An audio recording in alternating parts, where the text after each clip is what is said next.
Gamwell millionaire absent. Gamwell's most prosperous son, Arthur Cornthwaite, will not be seen at church over the next few weeks. Mr. Cornthwaite has apparently left the area for a time, possibly for a vacation or in relation to his studies. Some mystery surrounds Mr. Cornthwaite's departure, as it came without notice. However, an inspection of his mansion and grounds by Sheriff Whitford has revealed no cause for alarm. The last person to speak to Mr. Cornthwaite was his attorney, Mr. Walter Dodge, on the 7th of this month. At that time, he gave no indication of his imminent departure, but according to Mr. Dodge, he did seem quite preoccupied, no doubt with his travel plans. We all know well that besides being a Gamwell landowner, Mr. Cornthwaite is also a millionaire, a scholar, a philanthropist, and an explorer. He may well be off laying the groundwork for some future exciting expedition, or perhaps just relaxing for a time in New York. Gamwell citizens will no doubt remember fondly Mr. Cornthwaite's numerous generous donations to local charities and to the town library, and join with us in wishing him a safe and happy journey.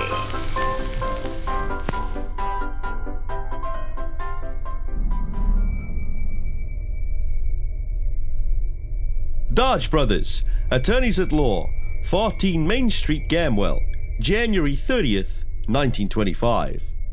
I have been referred to you by a mutual friend.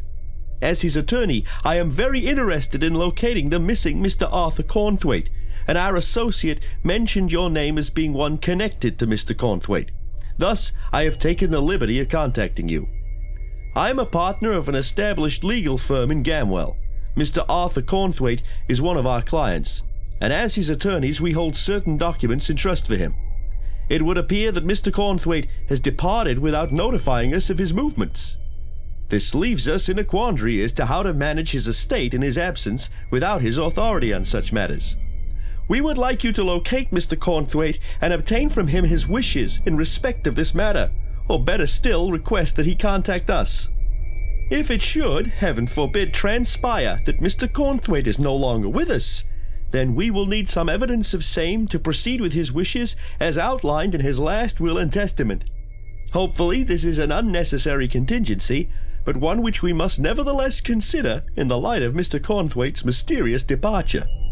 I hope that you are free to give this matter your immediate attention, and would like to extend an invitation to you to attend an interview at our offices as soon as is convenient, to discuss both the details of the situation and your professional fees.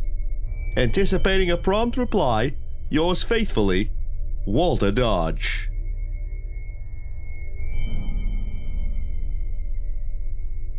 The Apocalypse Players present The Cracked and Crook'd Manse.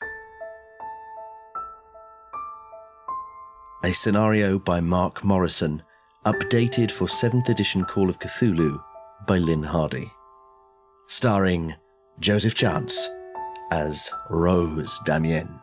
When she started with nothing, her mother was a member of a religious group, a Christian sect, and she would go dancing with the old-timers down in the Bayou. So it was pretty wild. But then her mother had to move north when Daddy died. Dannon McAleer as Sebastian Palmer. Born in Ireland, and he's Catholic.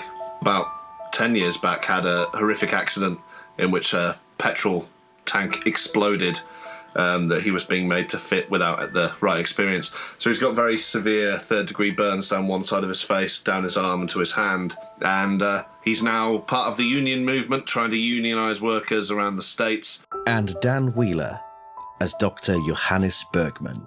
Quite gaunt, frail, sort of pale and clammy appearance, but quite, bookish. Wears a monocle, has deep, dark, like slightly wired eyes. He doesn't look particularly well. I am Dominic Allen, your keeper of arcane lore. We join our investigators on a cold and crisp February morning as they arrive in the small Massachusetts town of Gamwell for their auspicious meeting with the Dodge brothers and to hopefully uncover the truth behind the mysterious disappearance of their old associate, Mr. Arthur Cornthwaite. You've arrived in Gamwell. I don't know if you've all taken a car or whatever, but it is, it's out of the way. It's not, it's a place it's a stopping off place somewhere else, just to somewhere else. You might stop off and buy, supplies there or have a break. But it's not the smallest place either. There's a few places worth noticing. As you pass into the town trying to find the Dodge Brothers office, you see there's a boarding house, there's a town hall, police station, fire station. There appears to be a newspaper office, which must be the Gamwell Gazette. There's a small, modest sort of town library, a very modern-looking church and a cemetery, and a fair few shops. But it's slap in the middle of all this sort of vast farmland and Massachusetts countryside. Was there a train station? Did you say there was a train station? There is no train station. Right. With buses. But it's like a rickety country bus. It goes from Arkham to it stops at Gamwell, and then there is a bus that goes to Innsmouth, I think, but it's not regular. Thank Christ. Out along the coast, you can see someone waiting for it. What does he look like? He's tall and he's like in a dark coat, and he's furiously writing everything down. When you glance over his shoulder, it's mostly adjectives. I think as the car drives past that tall, somewhat stooped figure, Rose just involuntarily finds her hand going to the pendant that her mother gave her, which has the strange symbol of the fish and the star combined. It's a precious item that was given to her from the old Episcopalian days, the Church of the Stars Prismatic that she attended as a child.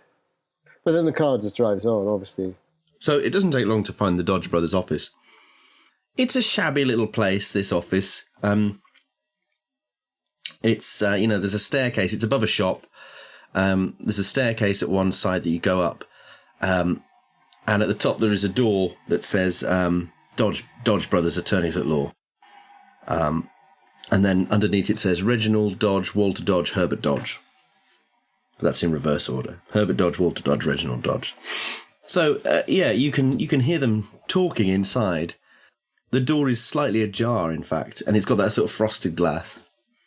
You all happen to bump into each other on the stairs, for expediency's sake. Excuse me.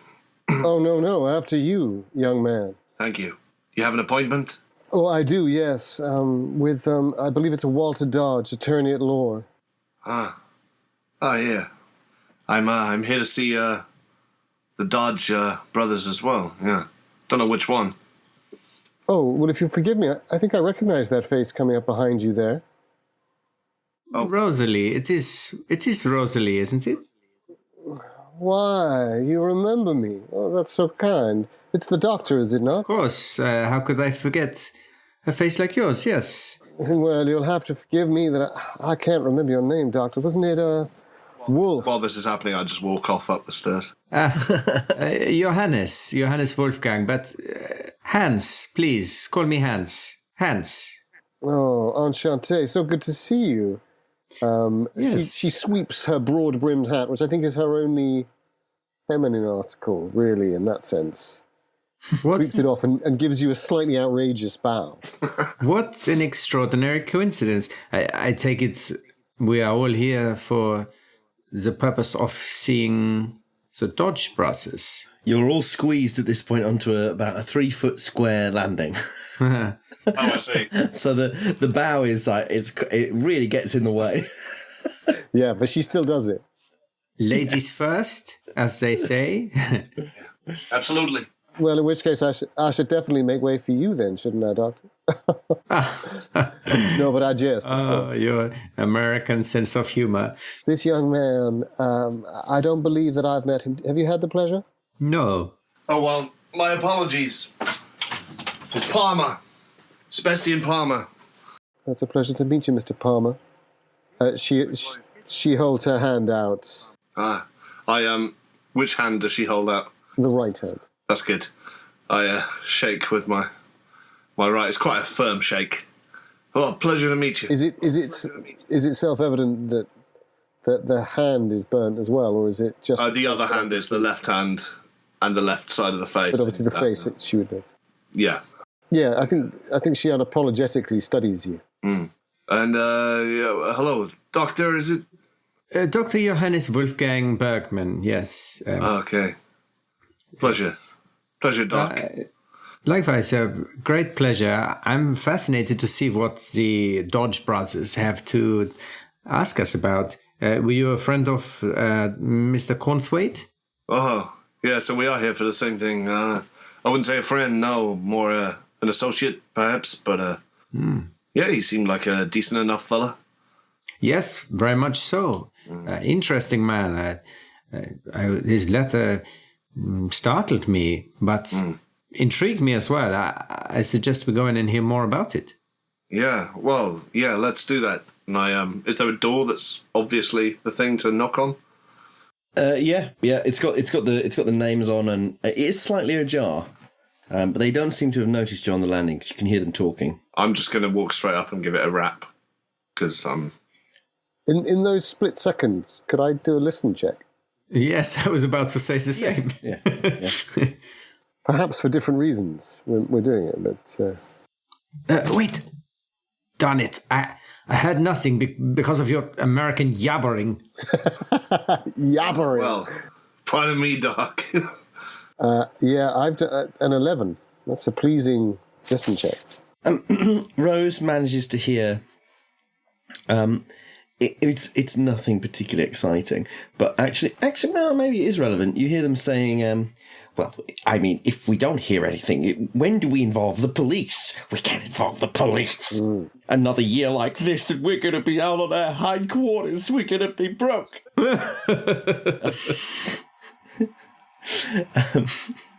And then as soon as you knock on the door, you hear three distinct voices go, ah, ah, ah! Oh, come in, please. You're confronted by, as you step into the room, stood around one table in the middle, there are three diminutive men. The tallest is about 5'6", my height. Oh my God. I'm like a giant to these people. Yes. I mean, she's 6'2". Literally. One of them, they all look like within a couple of years age of each other. They all bear a strong family resemblance. One is sort of balding, one has a moustache, and one has a very sort of pallid kind of wan expression. Like the Marx Brothers. Yeah, very much so. They all look incredibly worried and stressed. Their office is it's a bare room pretty much, with a desk for each of them and a table in the middle. There's a few filing cabinets, and this, the paper is just sort of papers and documents stacked all over the place. The windows are grubby, but they sort of look in amazement, and then one of them steps forwards, the one who doesn't have a moustache and has a full head of hair and a bow tie, and he says, "Oh, hello. I'm Walter Dodge. You must be Madam Damien and Dr. Bergman and you must be Mr. Palmer. Welcome. Thank you for replying to my letter. I'm amazed you've come so quickly. Thank you." Not at all. In fact, let me reassure you, Mr.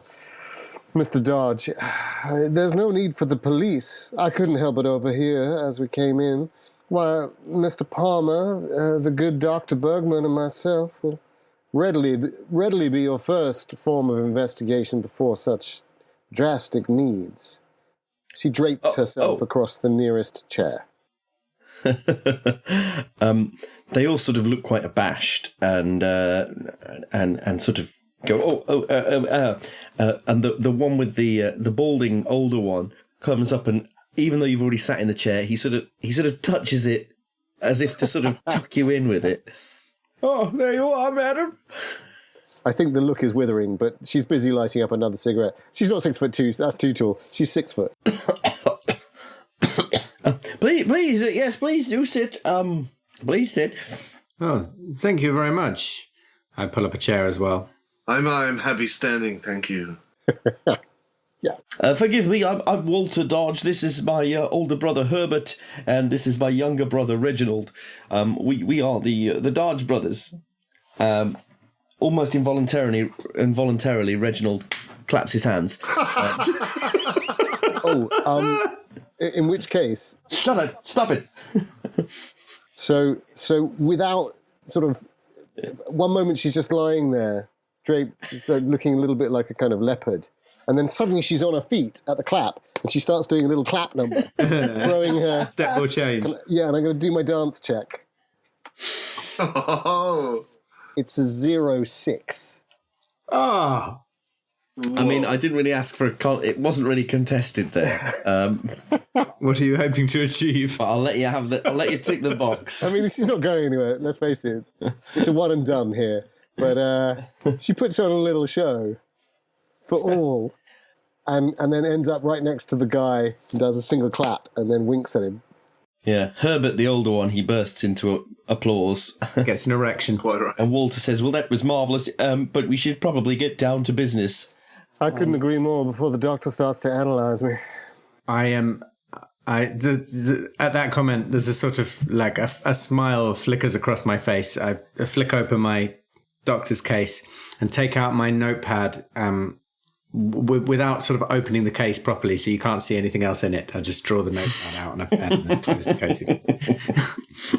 Yes, well, I'm sure you've probably got questions, but the long and short is we haven't heard from Mr. Cornthwaite in quite a while now, and we're getting awful worried. Obviously, we're happy to pay for your if you need some time in Gamwell. I mean, I don't know. We haven't had time to really ask around, but I'm sure maybe people here might know. But you could ask around here, and if you're staying in Gamwell, we're happy to pay for your accommodation at the boarding house for one night, and then obviously we recommend going up to his house and having a look there. We can furnish you with the keys. We also haven't really had time to properly investigate there. The sheriff went up there and said it all seemed fine. The older one goes, we went up there as soon as we thought we should. To which the younger one says, well, we didn't go in, though. We didn't go in. What do you mean you didn't go in? We stood at the gate and we shouted. Do you mind me asking why you didn't go into the house and why you stood at the gate? Well, it would have been impolite. Could I do a psychology check to see whether it's anything more than it would have been impolite? I have rolled a 0-9. That is an extreme success. Yeah, you spot the moment where he thinks of what to say. So you know there's a bit of some sort of check that he's done on himself, this older guy, Herbert. And then he says, besides, access to the Fitzgerald mansion is always difficult. To which the middle brother gives him a look and he says, Cornthwaite mansion. Obviously, you don't know where he is. That's the point of us being here. But had he talked recently about any future expeditions, anything maybe more local than his continental journeys? Not particularly.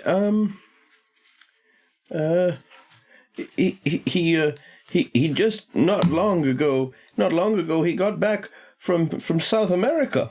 Yeah. I heard about that. Good relationship with the local police force? In South America? No. I don't know if there is one, but here. Oh, the sheriff is a very fair man. He's a thorough man. He's a good sheriff. Oh yeah, I wouldn't bring his character into doubt at all. So one night, you say, in the local. Yes, I Let's can. talk expenses. I have my car with me. I don't know how these guys are traveling. Gas mileage, things like this. We agree that in advance, or do I just bring you the receipts? Well, we could talk about that. Yes, we're willing to pay $100 to locate Mr. Cornthwaite, and $100 bonus if you can get the answer within the week. Okay. Expenses on top? Agreed.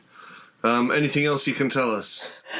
Well, wait a minute. I mean, $100 covers an awful lot of expenses, and it's not far. We're asking you, Gamwell you can explore on foot, and the mansion is only... Is this $100 each?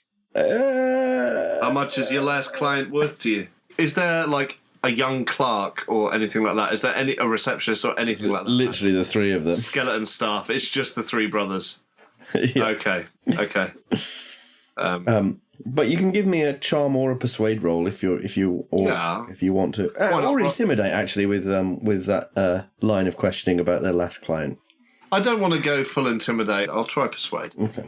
I was just checking because $100 each, I could work with that kind of payment. But if it was $100 between the three of us, I think that would not really be sufficient for this sort of sensitive. Yeah, the old expenses persuade didn't work. Bad roll. I would like to try a persuade with the comment I just made that $100 each would be more than fair, but between the three of us, it's really not sufficient. And that's a 0-3. That's an extreme success. Okay. Well, they sort of look at each other slightly worried, and then the youngest one says, well, of course, $100 each. In fact, $200 each, with a $100 bonus if you get it by the end of the week. And the other two sort of look at him and then grudgingly nod. I have a look at the other two members of my party and see whether they are happy with what I've negotiated. The team. I give you a solid nod. I think I give you an amused raised eyebrow. I don't know what to make of that reaction. In fact, yeah, go on. I think you have yourself a deal, but for my own part, I have a few more questions that I think would be useful to ask you. Of course. So, tell me about the Fitzgerald mansion. No, please finish your mouthful. Prawns. Walter says that. No. Cornthwaite Mansion. Well, yes, but one of you did say the Fitzgerald Mansion. Oh, that's a slip of the tongue. Herbert's a bit older than us. It used to be called the Fitzgerald Mansion before it was purchased by Mr. Cornthwaite back in 1919. And can you tell me anything about the Fitzgeralds? Oh, well, I mean, the Fitzgeralds, they lived there a long time ago. It's changed hands many times since then. It's just the name stuck for some reason with the locals. I presume the local library has a... Oh, yes, the library. I'm sure if you speak in the library, you'll be able to find a bit of a history about the house, but that's not really relevant. I mean, this is all, very recent. Well, I hate to press my case, but you said you did not go into the house because it would be impolite. Presumably, Mr. Cornthwaite lives there alone? Oh, yes, he lives quite alone. So if he was missing, what would be impolite about knocking on the door? Well, and then the youngest one pipes up again, Reginald. He says, well, last time he was here, he seemed under the weather, and if he was sick, we wouldn't want to disturb him too much. So we stood outside the gate and said, hello, is anybody home? No one came to the door, which means he either isn't home, or he's not very well and wasn't able to come to the door, or he's dead. Excuse me, one more question. Mr. Dodge, are you really paying us $200 each plus $100 bonus to go and find out whether he is in his house, dead or alive? This seems unlikely to me. Yes. Well, I mean, if he's dead, we'll need proof. And if he's not in his house, we'd like to know where he is. So it's not a case of knocking on the door. Obviously, any idiot could do that. Well, but you did not. Well, no, because we had reasons. So any idiot could knock on the door, but you are sub-idiot and therefore could not? We're the people who have just agreed to pay you nearly $300 each. Well, with respect, or very little of it. You just talked me into giving you that, and now you're trying to talk me out of it. More evidence to my case that you may possibly be sub-idiot. And, I know that idiot is a scientific parameter. Hey, Doc. All right, if you want us to pay you less, we'll pay you less. Hey, no. He didn't mean that. He's foreign. They have these weird ways. Doc, you're a good negotiator, but I think you've gone a bit far this time. So, just to be clear, the only person who's been in that house is the local sheriff. Since he went missing. Mr. Kellogg, or whatever his name is. Yes. And then Herbert, the oldest one, goes, that we know of. Ah. Well, I guess you always gotta suspect foul play. While this has all been going on and I've been observing, could I do a psychology check on these three brothers and their desperate throwing of money? And did they appear in the Disney version of Alice in Wonderland? They definitely did. It's another really good psychology roll. Not quite as good as Dr. Bergman's, but it's a 0.8. Great. They're obviously hiding something, but... It's not so much that they are hiding something, I suppose. You get the impression that they are... They're very cagey about the house, the history of the house specifically. There's something they're uncomfortable about with that house, but it doesn't sound like there's anything sinister going on from their point of view. They do seem a bit desperate, but given the state of their office, it sounds like they really do need this client. Yeah. And it's a lot for them to be paying, but at the same time, he's a wealthy guy. He's incredibly wealthy. If they can wealthy, retain his... Yeah. And if he's, If he's popped his clogs, I guess they can work with the will and wrangle themselves some money either way, but... And in fact, one of them says, well, listen, it sounds like you're at least considering taking this engagement. Oh, I am committed. I cannot speak for my associates, but... Never been committed, but I'll do the job. Well, you stick with me, maybe that will change. I like this guy. Dear Art is one of the only funny people on the municipal art board that I could think of. I'd be terribly sad if anything bad had happened to him, but he does like to swan off to these exotic places. You said that he came back from South America. Do you have any knowledge of what he was doing there? He was on an expedition. I mean the nature of the expedition. I understand. Oh, I don't involve me. We have his accounts. You're welcome to have a look through. The last thing I was going to say was that we've got your rooms at the boarding house for tonight, like I said, and then if you're going up to the house tomorrow or whenever, then you're welcome to stay in the house, provided that no damage is done to the property.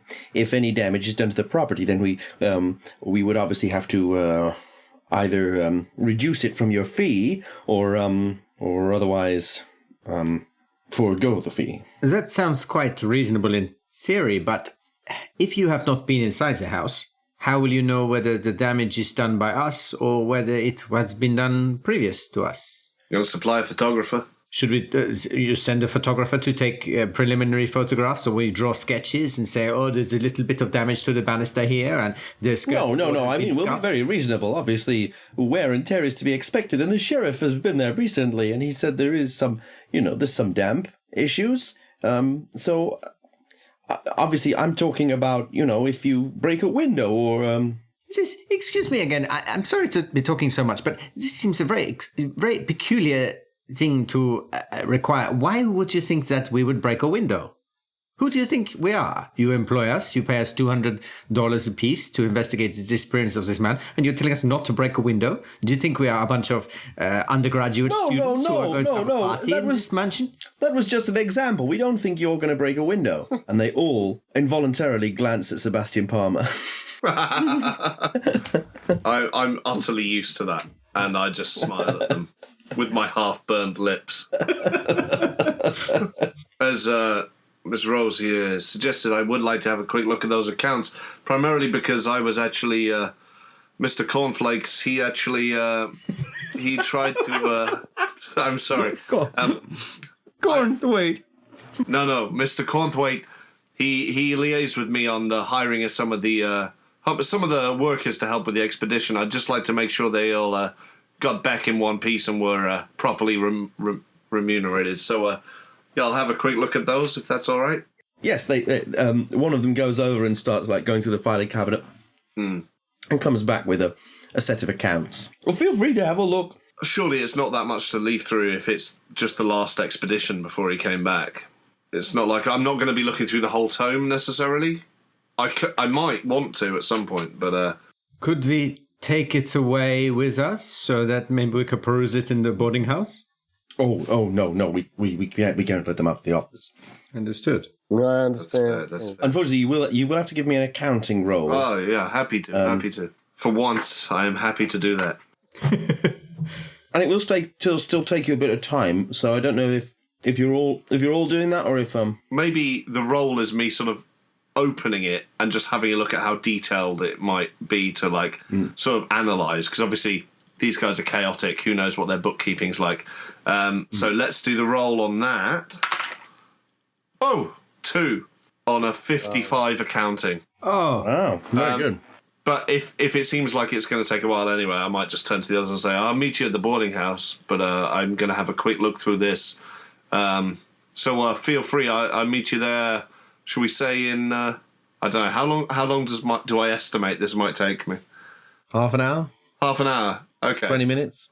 I'll say, shall I meet you guys there in, you guys, I'm so casual. Shall I meet you, you two there in half an hour so we can discuss our next moves? that seems wise. What time is it? Remind me. My watch has... Oh, it's probably like 11. Morning, yeah? Good. Yeah.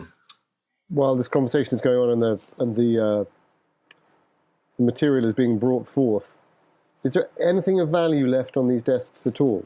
Nothing amazing. I mean, there's like a Newton's cradle and some pens and there's nothing of some nice writing paper. But other than the writing paper, there's nothing of any particular value in the... No, not really. They do have a safe, but you suspect it's probably for keeping people's, stuff for them. Yeah, information rather than... An office filled with thousands of executive desk toys and no paper. I think she wanders over somewhat mysteriously, rather suddenly, to whichever window she might be able to get to, and looks out of it. It seems to be slightly ignoring proceedings. You see across the street you can see the boarding house from where you are, Haggerty's boarding house. Haggerty's. A couple of shops. There's a cemetery, sort of like in the middle of the... there's a sort of green, and then on the opposite side there's the cemetery. The youngest, I know what she'll do. She'll go over to the youngest member of the Dodge brothers. Who's about 57, by the way. Nice, okay, my age. Perfect, weak. Weak at the knees. And she'll say, I'm so sorry, I seem to have mislaid my ladder. Could you possibly do me the honours? And she puts her... cigarette holder over to him. He fiddles in his pocket, comes out with a Zippo, he opens it, he drops it on the floor, he scrambles to pick it up. Is it a decent looking Zippo? It's all right. Could I do a dexterity check to try and catch it? Of course, yeah. 09. Oh my god, we're rolling amazingly, all of us. I've got my lucky dice. Extremely well. That's so good. So far. So we're about to go down the shit. So I'll catch it, and I'll go, oh no, don't worry, I can deal with that. And then I'll walk over to the window, light it, and just put that in my pocket. Okay.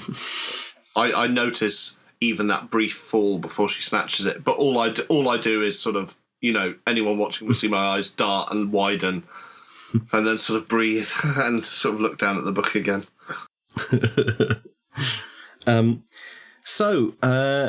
He's too spineless to say anything about the lighter, if he's even noticed.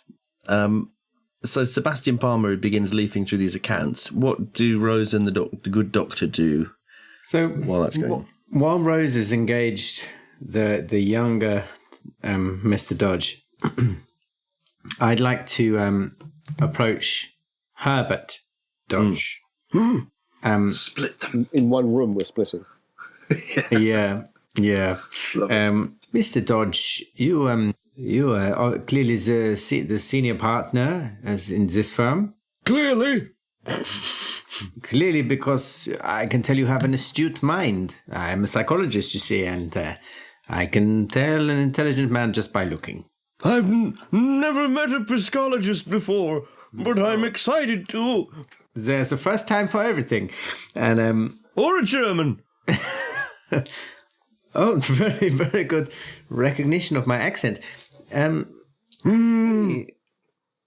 me, you perhaps have some sort of, and I'd sort of take him by the arm and steer him away from the centre of the room and speak a bit more softly and say, it seems to me that you have a certain emotional reaction to the Fitzgerald mansion. Is this correct? And I'd like to do, if I can, a bit of psychoanalysis on him. Yeah. Give me a Psychoanalysis? Is that fair? Yeah. It's a regular success. Oh, well, I guess I'm a little superstitious, but, you see, I remember how things used to be. As he's speaking, I take out a cigarette and offer him a cigarette. Oh, no, thank you. I I don't partake. But I put it away and I take out a little bottle of vodka and I offer him a little bit of that. Highly, he takes it from you. This is highly illegal, of course. And he drinks it. Oh, wow. Yes, just like it used to. Oh, yeah, it's good. It's good water. He says, glancing strong, very, very strong water is what I like to think. Takes me back to my, takes me right back to my early 50s. Well, yes, people of a certain age in Gamwell, it's hard not to have an emotional reaction to that place. I suppose you being from Germany, you won't know, but well, some say it's a curse, and some say it's just unfortunate, but 30 years ago, there was a horrible, there was a horrible murder at that house. It spooked people, And that's not all. There's been other things happen there too, but way back when. Before I was born, I suppose. So this is ancient history that I could easily find out in the library. Ancient? A turn of phrase. I won't take up any more of your time. Thank you very much for your candidity. Is that how you would say it? Candidness? Candida. Thank you for your candida. And I sort of leave him to it, thinking I might have pushed my luck as far as it's going to go. He just sort of sits down at his desk and seems to be just sort of trawling through paperwork. What's Rose doing? I think that I think the pitch was that the good doctor was involved with that, while Sebastian and I were involved with our document and lighter scenario. So is it okay that we draw back together with Sebastian saying, do you guys want to go? Do you want to head back? Yeah, maybe I do look up sort of slightly and see you smoking, see the conversation sort of drifting slightly, and just say, hey, I might be another half hour here. It's hard to say. If you guys want to head down to the guest house, I can meet you there then, and we'll discuss further steps. That sounds sensible. I wonder if perhaps we'd be able to. Would that be the sort of place that we would get our lunch, or is there somewhere else we'd find our lunch, Mr. Dodge, Walter, if I may? Lunch. Oh, lunch. Yes. Do they serve food in the boarding house, or is there a nice little cafe or restaurant where we might be able to get some cured meats, cheeses, maybe pickles? I know. Bit of bread. Well, there's a sandwich shop just downstairs. They do a nice pastrami on rye or Stop it now. You're killing me here. That sounds lovely. If I know the wages of the fucking people who work in boarding houses, I ain't eating their food, and that's no offense to them. Let's go to a sandwich shop, maybe. Well, perhaps we should gather there. I wonder, Doctor, should we take a stroll over to the parish records? And I slip my arm through yours, as if it's the most natural thing in the world. It's a small enough town, right? like we saw a lot of it on, coming in. So yeah, I'll say, Sounds like we see a lot of it out the window. if I finish early, I'll come meet you there. Otherwise, I'll see you down at the sandwich shop. We will be in the library or in the sandwich shop. Cheers to that. So you're heading to the library, are you? Whatever passes for the local records. If there's a library, that might be a good place to ask. I think there is a library. My ears pricked up at the mention, either by the keeper of the arcane lore or perhaps one of the Dodge brothers, but somebody mentioned the town library, and I wrote it down in capital letters. Yes, well, you there is a small wooden building just quite near the church that over the door there's a big wooden sign saying Gamwell Public Library.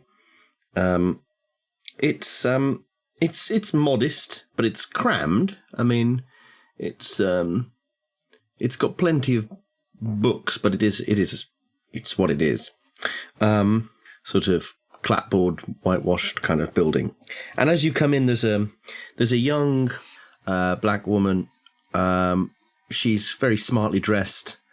She's sort of wearing her hair in a sort of chignon. That's how I'd say. She's tapping away on a little typewriter at the desk as you come in, and she looks up at you over a set of spectacles. Hello? I sort of nervously nudge Rose forward. Well, hello, my dear. I was hoping that you might be able to help us.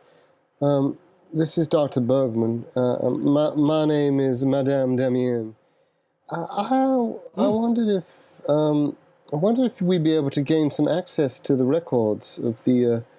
what was it you called it again, Doctor? The Fitzgerald? The Fitzgerald Mansion. Oh.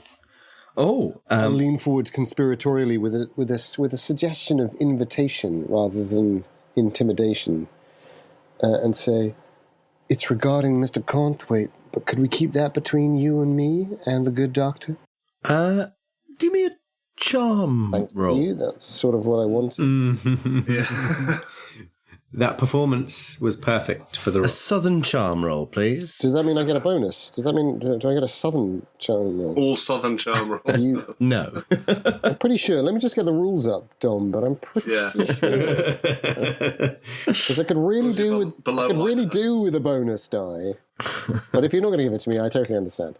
Yeah. So obviously, having absolutely aced the Dodge Brothers office, she's a bit cocksure of herself. And I think she just leans a little too far over. And she catches the cigarettes on your breath. But it's not just the cigarettes. It's also the kind of intense alien nature of her. She's like 6 foot tall and like a skeleton. Viewed at the wrong angle, she could look like your worst nightmare, even though she's sort of glacially attractive. And she's slightly too far. Would you like to push the roll, or are you accepting a fail? Actually, do you know what? Yeah, I think I will. I think I'll... Or you can spend luck. And I think the way I push the roll is I take that it's too high, 85 I rolled. I take my pendant out and I just coil it around my fingers, realizing that I've overstressed myself. And I pull back a bit and I say, I knew Arthur. That is to say, I know him. And the Dodge brothers are very concerned about him. I'm sure these small towns speak so easily. People talk, don't they? But the doctor and I are very concerned for the gentleman in question. Is there any chance that we'd be able to access those records? I'm sure that potentially we could make it worth your while. Yeah, but again, give me that push roll. Again, with a sense of 24. Boom. That's a hard success. The doctor is mopping his brow with his handkerchief. He could tell that things were kind of touch and go. Yeah. Well, I think she's sat on the desk by now with this manoeuvre. It's that sort of late winter weather as well, where it's kind of it's damp outside and kind of slightly humid. It's cold but humid. That's not why he's sweating, but fine. Yeah, but the atmosphere is suddenly very oppressive in this cramped library full of absorbent books. She sort of is mesmerised by your pendant. So what a lovely pendant. Well, I think it was my mother's. Oh, well, I have to say, not many people come in here asking about the Fitzgerald Manse. Those in Gamwell already know about it, and those outside, it's kept quiet from. And I have to say, I'm actually writing a book about the local area. I'm something of a local historian. Let me find my notes. And she goes into her desk and starts pulling out sort of copious notes, old newspaper clippings and all sorts. Is she into her desk enough that I could have a private word with Rose? Yeah. Cher, you carry on. Yes, Doctor? Miss Rose, you seem to have got some measure of this young lady, and perhaps it seems that she is going to reveal an awful lot more than we might have hoped.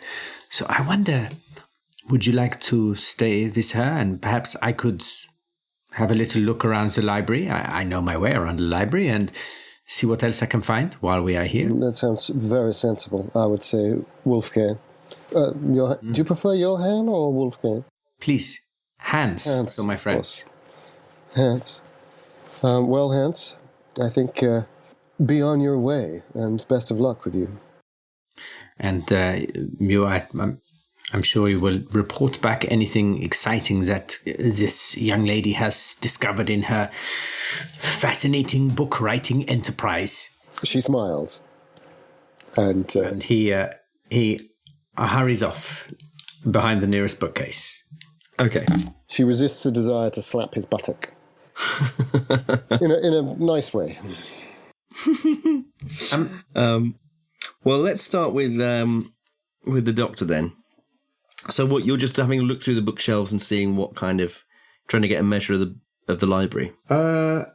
Yes. Well, I guess I'm getting the impression that Rose has somehow hit the jackpot in terms of this librarian being a font of information about the Fitzgerald mansion. So I'm thinking I might be able to find something else about in this library.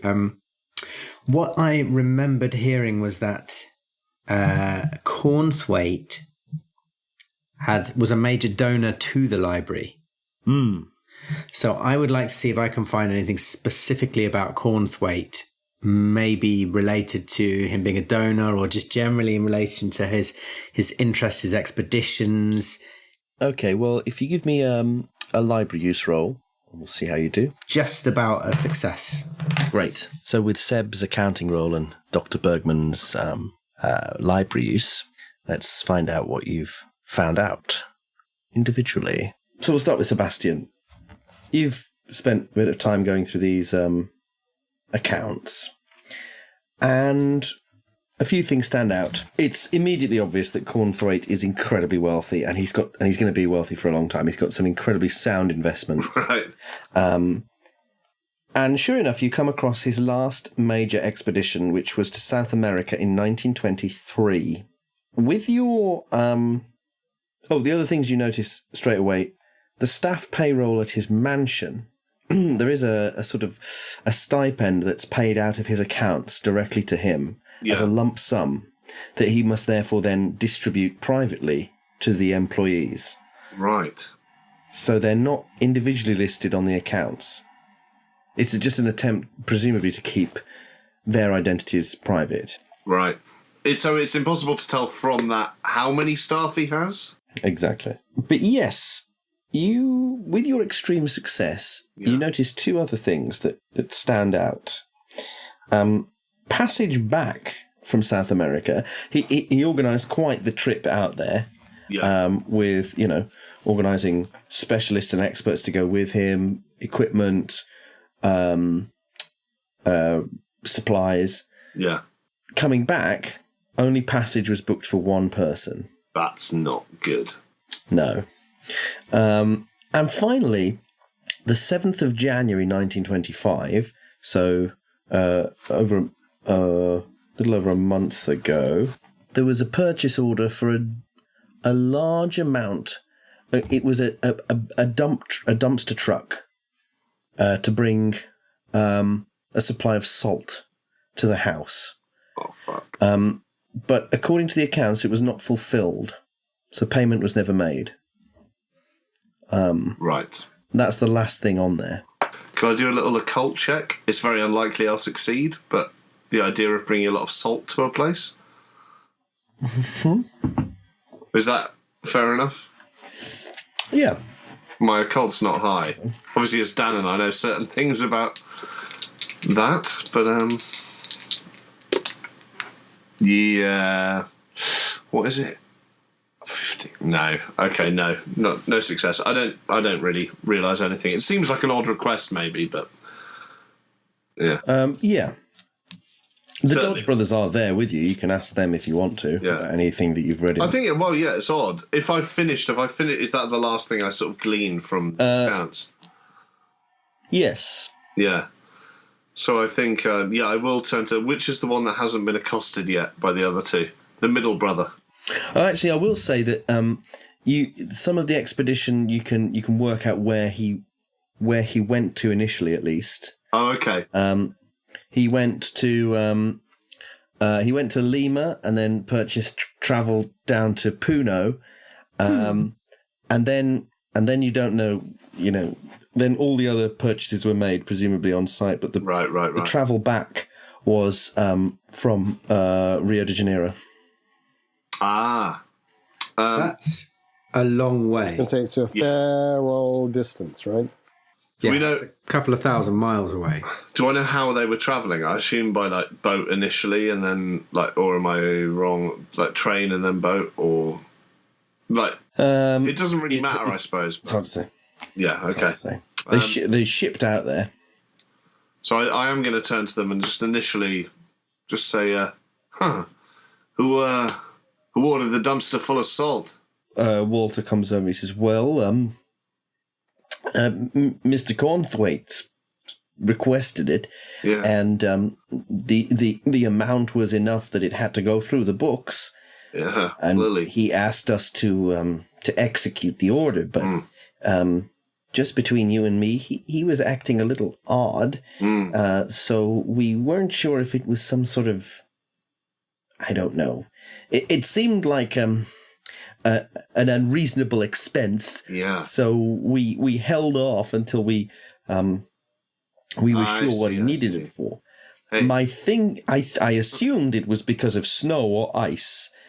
He does have a large grounds to maintain, but the snow was not that bad this year, so Maybe he was. it might have feeling been paranoia. Paranoid. I was about to say. Yeah, I ain't judging you for that. You gotta keep these people in check sometimes. Who have Well, I suppose more if money you- than sense, huh? If you live alone in a big mansion with large grounds, I suppose the idea of getting snowed in could be quite terrifying. Yeah. You ever been to the Overlook? Never. Well, never mind. One other thing. You don't have a record of. I may have been involved in, like you said, I've been involved in sort of helping him sort of find large groups of labourers or whoever he needs for like expeditions. I don't suppose there's any chance I'd be able to figure out how many people or the names of those who set off with him on the expedition, like from my own records, or would this be something that I'd have to run past? Well, you'd probably have to go and look at your records. I would, yeah, We which don't would have take a to. long time. Yeah. But I will just say in that case, seems pretty odd that the passage back from Rio was just for the one person. Well, perhaps, I don't know, perhaps they decided to stay.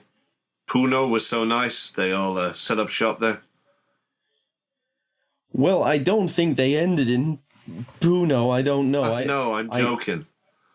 Oh. But do you know of a place further south that they might have set up shop? It's a lot of men. Geography's not my strong suit. Sure. Neither's mine. My strong suit is looking after workers and making sure they get treated well. And there's a big gap right here in the middle of the accounts that makes me worried. We're not paying you to look after workers. Who says that? The old guy. Okay. Well, I'm just going to turn and look at him and wait for him to explain himself. Well, I mean, that's not that. You can do what you like, but Hey, perhaps if you find Mr. Cornthwaite, you can ask him yourself. listen. I understand. Listen, I have nothing against you gentlemen. You clearly worked to your fucking wits' ends here. Pardon the language. I got more of an issue with Mr. Kellogg and his treatment of the workers. So I agree. I just wanted to know if you knew more than you was sort of saying. But I trust you. Thank you for letting me look through these. Oh, anytime. Great. I hope that was useful. Oh, I nearly forgot. And he goes over to his desk and he opens it and he says, "Here we go. When you go up to the manse, this is the front door key. Yeah. And this is the back door key." So this is the back door key and this is the front door key. Exactly. And they look exactly the same, and I just juggle. They look exactly the same. Yeah. Great. You'll know which one's which because it won't open. That's a very good point. If it's wrong. Thank you. Well, I think that's pretty much all I had to ask you, gentlemen. We'll get on with our work and hopefully get back to you very soon. All right, then. At which point I'll leave them to their shenanigans and go and find the others. So, the doctor. So the first thing I did was nip behind a bookcase and just get a little tiny spot of cocaine out of my bag. Ooh. Just for a little pep. A little perk up.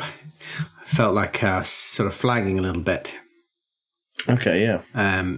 But that's all. That's so my reason for ducking out of you. That was my reason for getting away from. That was my main reason for getting away from Miss Rosalie. But that done, then that library check happens, and so you notice the library. It's odd that it's so small, and yet so many of the books seem to cover, mainly anthropology. Perhaps on a whim, you pick one of these anthropological books, and when you open it, it's got Arthur Cornthwaite's name written in the front. It's since been stamped, Gamwell Library. But it must be one of his books. Well, can I be any more specific about precisely what it contains? This book, this anthropological tome. This one covers. It's like a general history of human cultures of the South American basin. Okay. Fairly dry, fairly sort of like it's like a primer in South American anthropology, sort of rainforest stuff. Okay, well, could I make a little survey of the anthropology section, seeing as that's where I found myself by chance and kindness of the Keeper of the Arcane Law, to see whether this is all about, South American tribes and indigenous populations, or whether it's anthropology more broadly. It's there is some breadth to the anthropology, but it is heavily weighted towards South America. Yeah, There's a few more general books, but a lot of it is sort of South American stuff. So my anthropology is quite good. I would like to see if I could use my anthropology skill to tell whether there is anything in this library which is unique, which is there anything in this section that looks like I haven't seen it before. I haven't seen anything on this subject matter before. Does that make sense as a question? Yeah. I think you probably... there's nothing that's outstanding as particularly... weird. Cutting edge or weird or unusual. You could always ask the librarian, of course.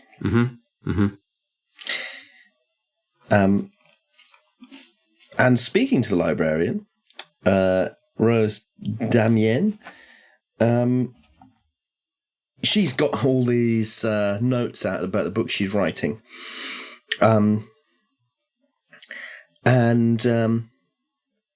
She says, well, the thing about the Fitzgerald Manse is, 30 years ago, there were a series of very unpleasant murders. But that's not why we call it the Fitzgerald Manse. The Fitzgerald Manse, that was when it was built. The Fitzgeralds built the house. And this is why people think it's a curse. Because 30 years before the Curwen murders, there were the Fitzgerald murders. Now, of course, that's all superstitious. It's just a coincidence, but look at this. And she finds you a couple of clippings, newspaper clippings. It's May 17th, 1895. Gamwell family slain in terrible attack.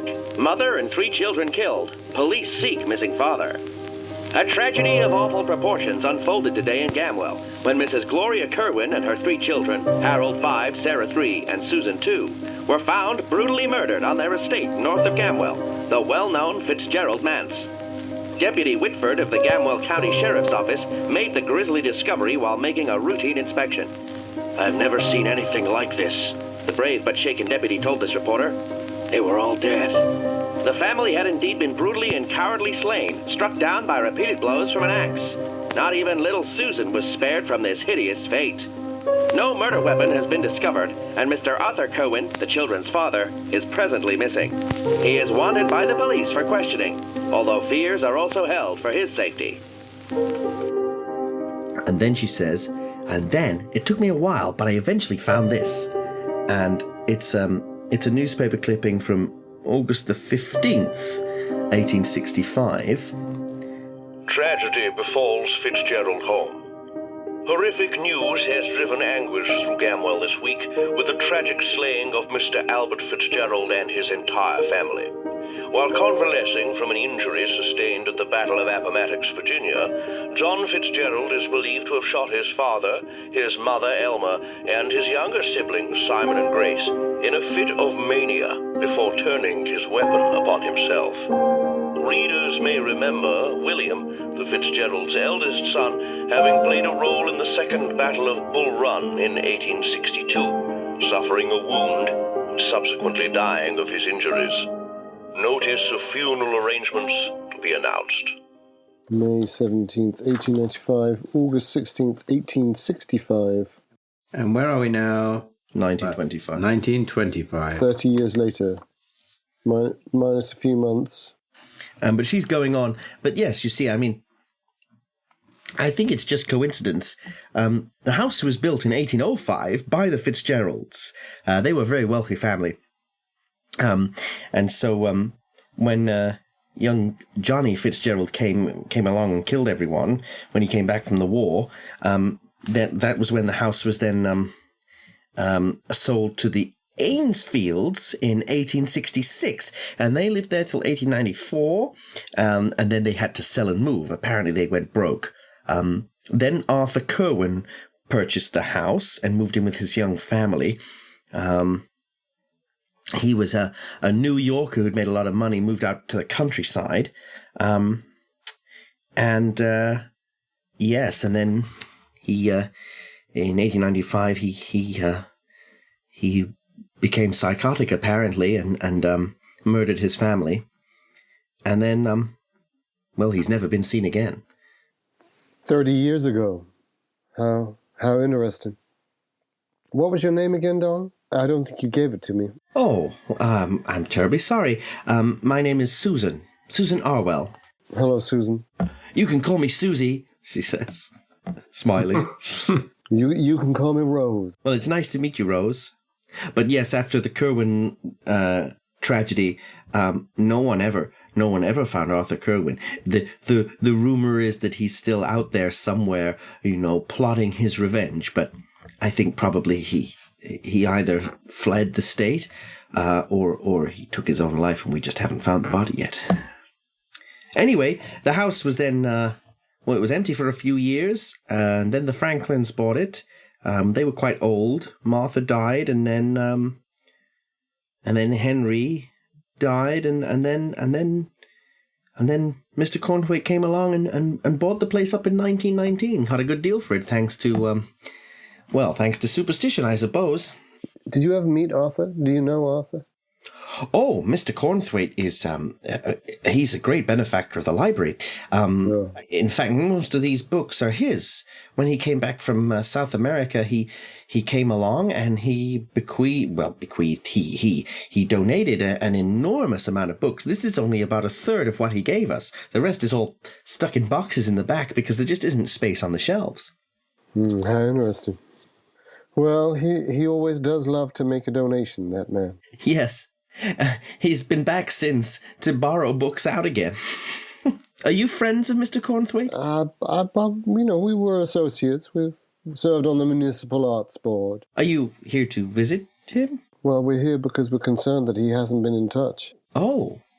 But as I say, that's between us, Susie. Oh. Well, that might explain why he's overdue with that book.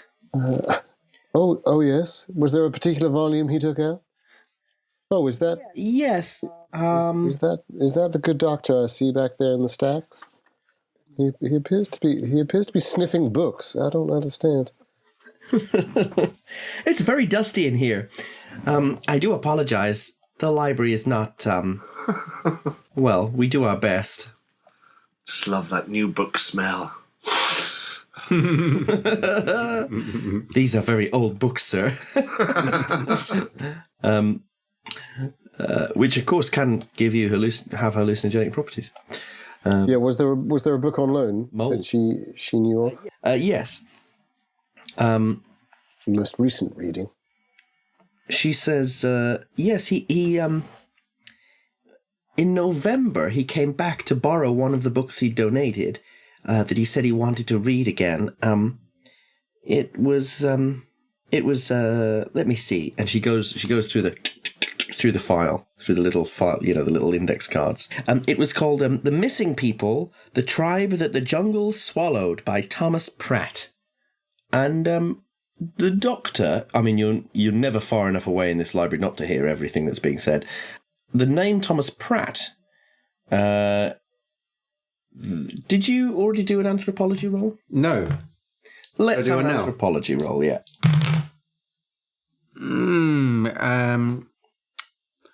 I failed that, but... Rose, you're welcome to do an anthropology roll as well if you've got it. May as well. I mean, I've got 1%, right? Everyone has 1%. Yeah. I failed that by quite a lot, but I'd like to push it. Okay. If I can. Of course. You can always push a roll. 39. Close, but no cigar. I would like to push it by... well, it's funny you mentioned the fact that you can have... old books can have hallucinogenic properties. He knows that. He's had a little swig of vodka today, a few cigarettes, he's had a little dab of Coke, and now he's gonna take a big old snort of the dust between the pages of the book that he's fondling, and it's just to see whether that stimulates some the synapses, makes certain things connect, makes his brain work in a different way.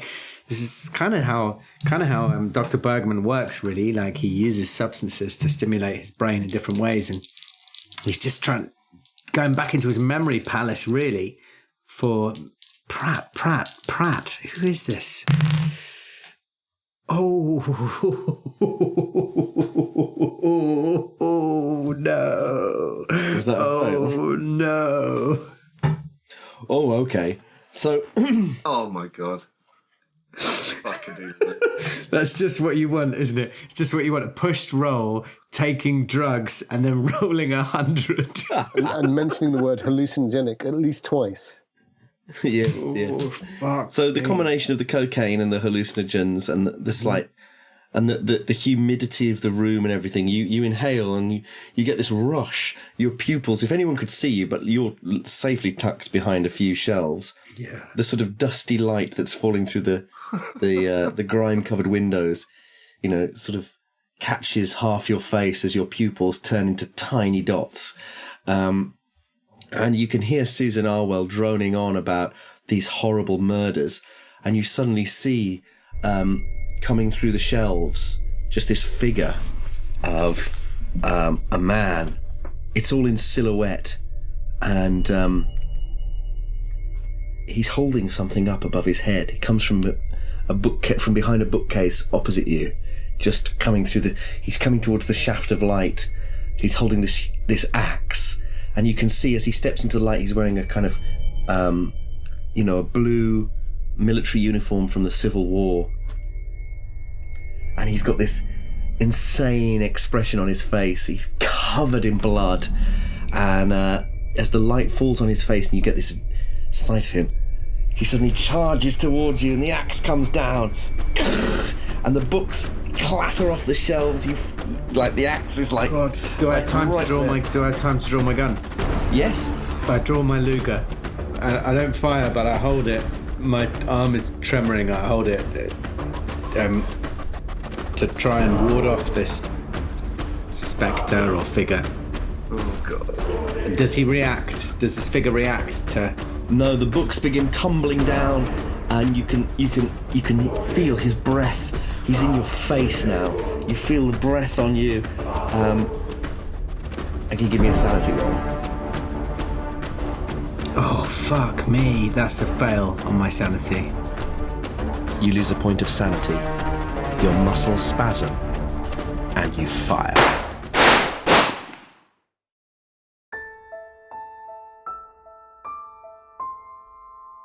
This was an Apocalypse Players production. For more information about the podcast, go to apocalypseplayers.com. Thanks for listening.